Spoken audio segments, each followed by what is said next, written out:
মুয়াজ বিন জাবাল রাদিয়াল্লাহু আনহু সেই সাহাবী যিনি আরেকটা বিখ্যাত হাদিস বর্ণনা করেছেন। এটা বলে শেষ অন্যদিকে যাচ্ছি। সেটা হচ্ছে যে তিনি বলছেন, নবী সাল্লাল্লাহু আলাইহি ওয়াসাল্লাম একদিন আমাকে বললেন, যদি দুইজন ব্যক্তি শুধুমাত্র আল্লাহর জন্য পরস্পরকে ভালোবাসে, যদি দুইজন ব্যক্তি পরস্পরকে শুধু আল্লাহর জন্য ভালোবাসে, তাহলে এই দুইজন ব্যক্তিকে কিয়ামতের মাঠে নূর বা আলোর মিম্বর দেয়া হবে। এই যে মিম্বর দেখছেন, এরকম নূর বা আলোর মিম্বর দেওয়া হবে, যেটা দেখে শহীদগণ এবং নবীগণ ঈর্ষা করবে।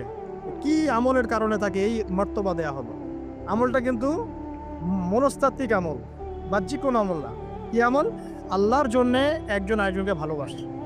এই ভালোবাসা আবার আপনাদের বয়ফ্রেন্ড গার্লফ্রেন্ড অ্যাফেয়ার্স না, ওইটা বলেন না যে আমি তোমাকে আল্লাহর জন্য ভালোবাসি। এটা জিনা।